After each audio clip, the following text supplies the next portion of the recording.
What is going on, guys? Welcome back. Commentary for you. I want to thank my sponsor, Steel Supplements. Link and discount code down in the description. Better late than never. So I will augment this as a breakdown of last night's game and also a preview of tonight's game, where you may need, as you can see in the lower left-hand corner, a glance LED like I have. Live real-time data from Major League Baseball, NBA, when the season starts back up, NFL. If you missed it last month, NCAA. Incredibly compact unit, updates you instantly at a glance. If you don't want to care about sports that night, it's fine. It's got weather, news. Will change the way you watch sports, will change the way you play video games, watch movies, always keep you up to date with the things that you love. I will put a link and a discount in the pinned comment. Crazy win last night for the Orioles. It took extra innings. It featured an incredible performance again by Colton Cowser, his first and second major league home runs. We did also get to see the Jackson Holiday jitters continue. And listen, he's a special player. He's a talented player, generational talent. He's not going anywhere. He does have some consistency issues in fielding. And we've seen it now a couple games where I think leadership, whether it's Adley, whether it's Mullins, someone needs to kind of just sit down with him, deep breath, and understand you've got players beside you. You've got players behind you. They're there for a reason. You do not need to do more than what you are intended to do. Last night, he has this tendency of just running backwards to chase down a ball, turns his back to the field in the process, and this ball drops. It allows not only a ground rule double when it goes over the wall, but it also puts runners in position to score, and they do. And this is what you can't have when you're a team that just exited your first postseason since 2016 with a sweep. These little mistakes mount up. Now, listen, they made up for it last night, so you can't put a whole lot of credence in it, but you still have to be aware of what's happening. Also aware of what's happening is Austin Hayes, because I mentioned before, did a whole video breakdown going over some pitch mixes. The struggles that Austin has at the plate is very, very obvious. He had 2 appearances this series. The first one, he popped out. The second one, he struck out. Colton Cowser has started all 3 games, despite going against right-handers. I thought Hayes would maybe get at least one of those games as a start, but evidently I was wrong. This game also had a very odd moment if you were watching it on TV.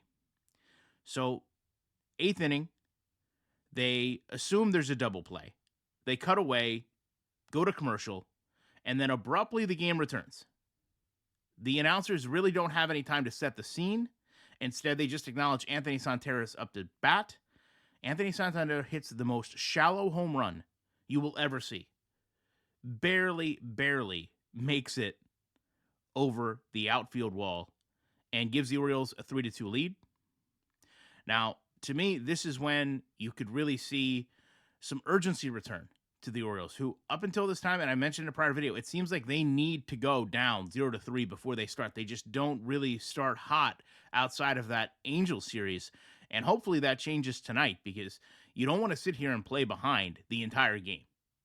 But luckily, they do get in a position to come back. Danny Coulombe kind of has a little blemish for the season in what has otherwise been, dare I say, an all-star early season. The bullpen, for the most part, has been extremely solid, other than some shaky outings from Mike Baumann, who seems to have got the ship righted.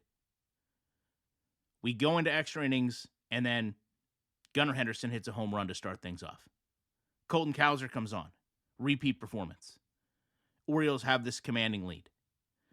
And to me, this is exactly the type of win and series sweep you need going into a division opponent, going into an opponent who prior to the series was ahead of you in the standings. And you basically not only get your dominant wins, but you get your demoralizing wins. We're just better than you, and we're going to prove it, even if it takes 10 innings to do so. So, the Orioles get a visit from the Brewers tonight. And again, Apple TV exclusive. I'm not a fan of that. I appreciate that leagues need to branch out, whether it's through Amazon, whether it's going way back with the NFL, going to Yahoo. But at the same time, if you're local to these games, you should be able to see these games. I don't care where they're being simulcast or broadcast or placed onto the internet.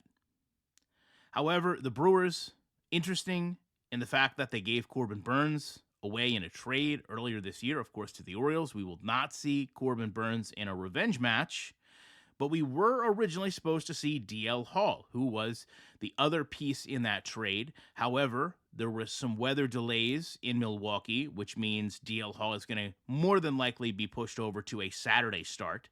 So Peralta will get the start tonight. He essentially is their ace. He will go against Tyler Wells. Jackson Holliday is going to make his Camden Yards debut. I know a lot of people going to the game. They've got a nice little promotional shirt. I've talked about the promotional shirts they've had for Gunnar, had for Adley.